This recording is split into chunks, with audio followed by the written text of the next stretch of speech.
Welcome to our incredible and informative YouTube channel. Can you believe it?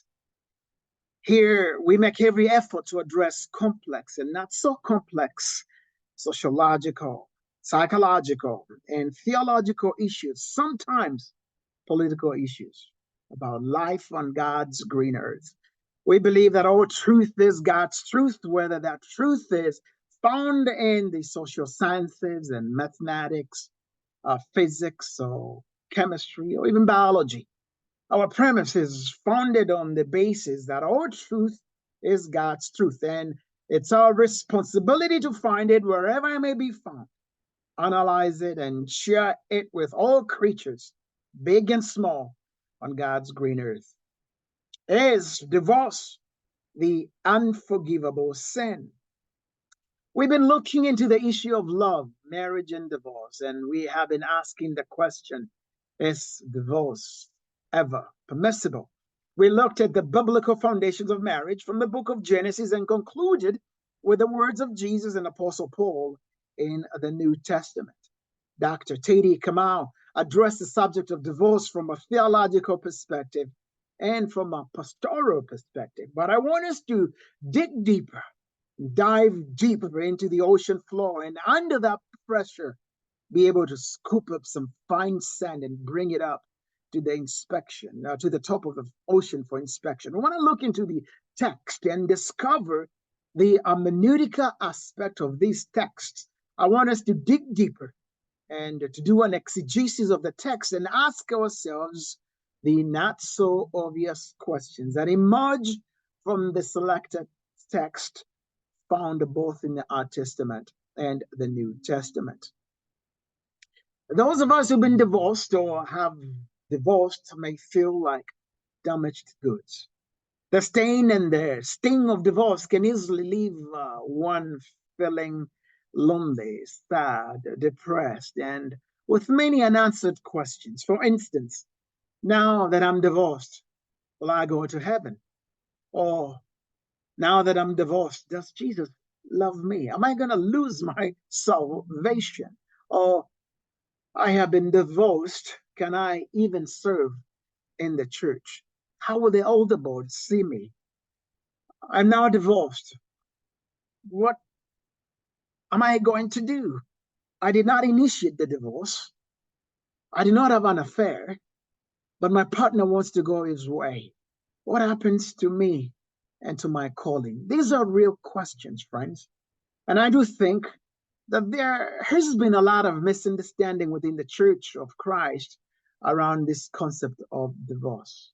There are also quite a number of divergent or rather divergent interpretations of the scriptures' treatment of this issue, even among the evangelical believers. However, we want to look deeply into the question, is divorce permissible?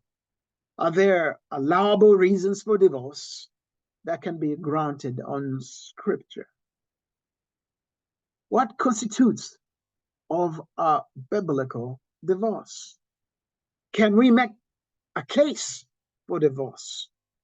Yes, God hates divorce. As the book of Malachi states, God had experienced divorce from the people he loved, the nation of Israel. They left him to worship other gods. They loved another instead of God who had rescued them from bondage. Therefore, the prophet Malachi states God hates divorce. I want us to look at the words of Jesus and Apostle Paul and ask ourselves again this question. Is adultery the only reason a Christian can get divorced? Or are there other reasons other than adultery that can be used to justify divorce?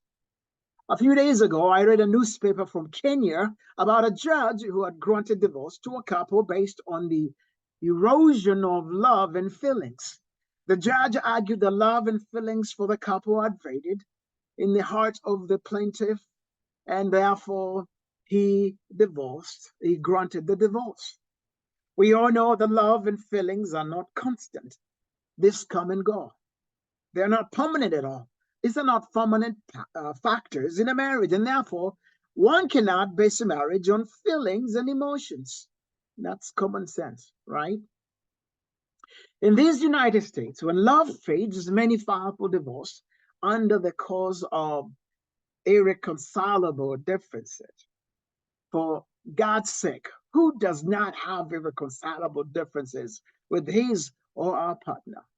This is unrealistic criteria to use when it comes to nullify a union of a man and a woman joined together as a man and a wife. But that's how pluralistic, how liberal and politically correct we have become. One of the prevailing policies in many evangelical churches today is that the only acceptable biblical reason for divorce is if and only if the spouse or one of the spouse commits adultery. This belief can be traced back to the words of Jesus in the Gospels, as we saw earlier in this series. And I think this view needs a deeper scrutiny before we dig deeper into that passage, we have seen what liberalism or feministic humanism has done to our society, what postmodernism and new ageism have done to the institution of marriage. Marriage as a word has been deconstructed to mean many things. In today's world, marriage is defined as a union between two people, or rather, two oxygen breathing living beings. I mean, a man and a woman. It can also mean a man versus a man, or a woman versus a woman, or a human being versus an animal, or a human being and an object for that matter. That is what this construction has done at its best. Truth has become an opinion, and truth has become subjective instead of objective. Truth is seen as relative and dependent on the person who is reading or interpreting the written text. The author's intentions of the words lose meaning as soon as the reader determines how to respond or interpret the words of the writer. The reader of the text basically says, what does the text mean to me? Not what did the author intend to say? This is a philosophy that finds its roots from the French philosopher by the name of Jacques Derrida. These nuances of the text, therefore, can be exploited by the reader in whatever way the reader wishes to go with the interpretation.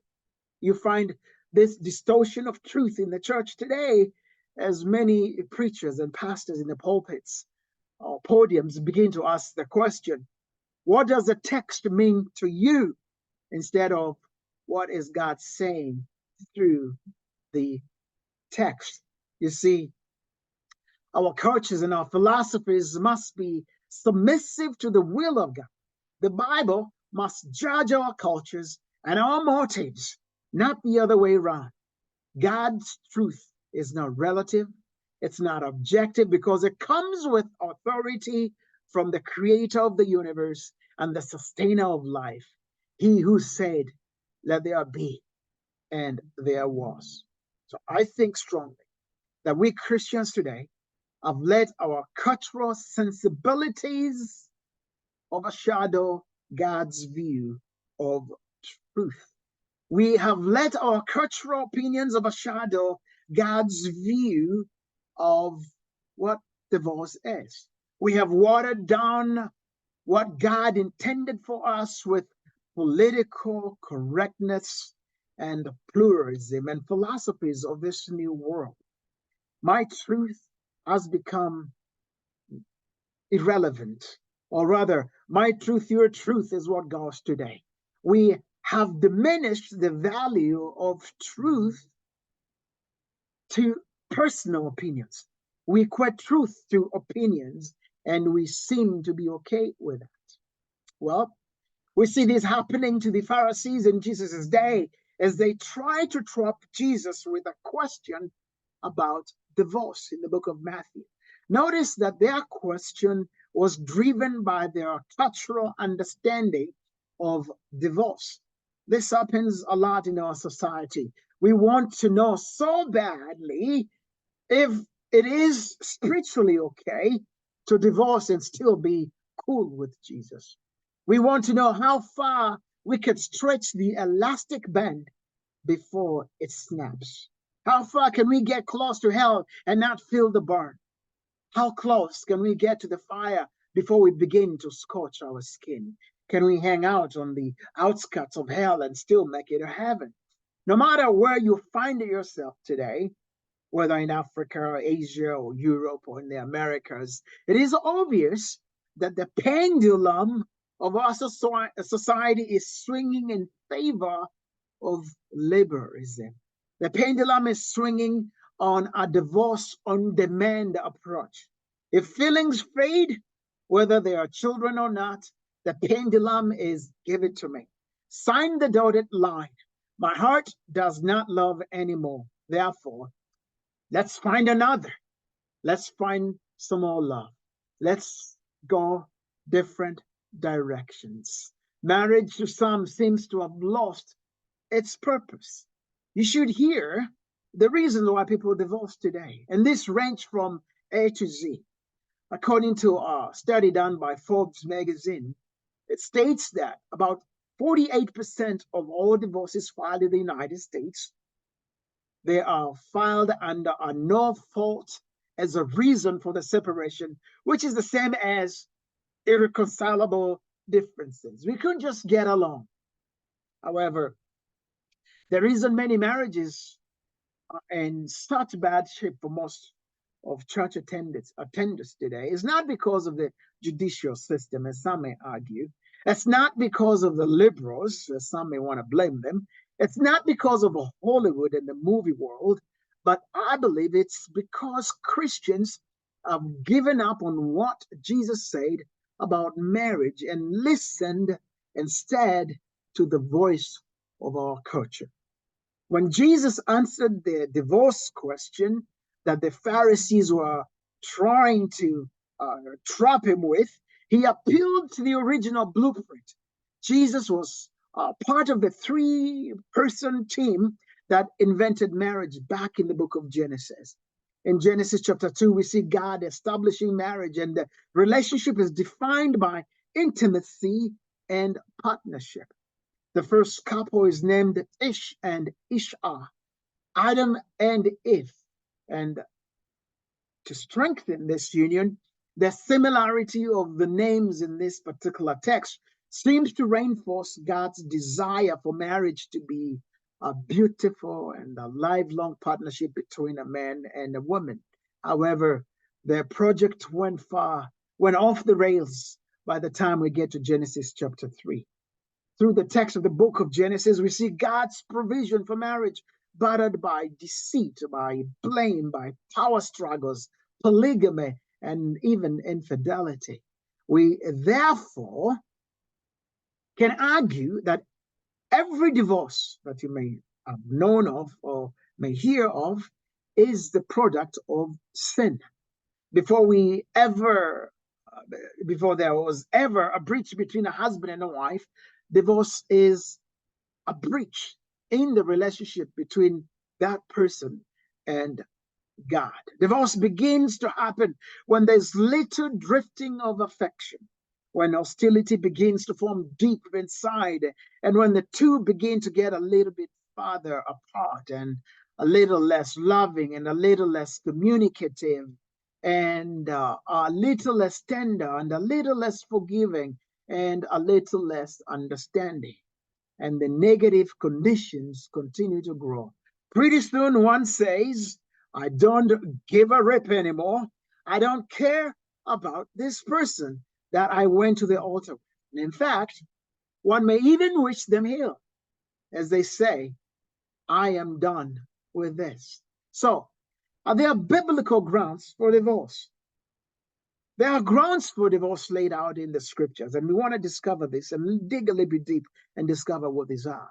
I believe sadly and tragically, painfully, that there are occasions when divorce is permitted. As Jesus said, remember, this is a last resort. God says in Malachi 2 verses 16, I hate divorce. And do you know why God hates it? Because he's been through it, as we've said.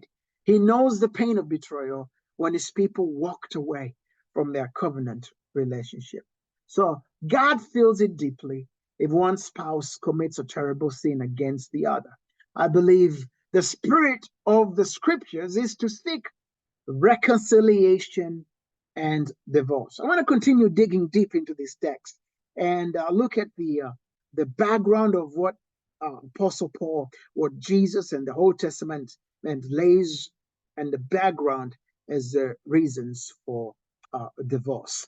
This has been, can you believe it? You are incredible and informative YouTube channel. Here we make every effort to address complex and not so complex sociological, psychological, and theological issues about life on God's green earth. We believe that all truth is God's truth, wherever that truth may be found. So we encourage you to subscribe to the channel so we may continue hearing what God's view is. We're going to be continuing this by looking to the book of Matthew, chapter 19, verses 3 through 9 in our next presentation. Thank you so much. Look forward to seeing you soon.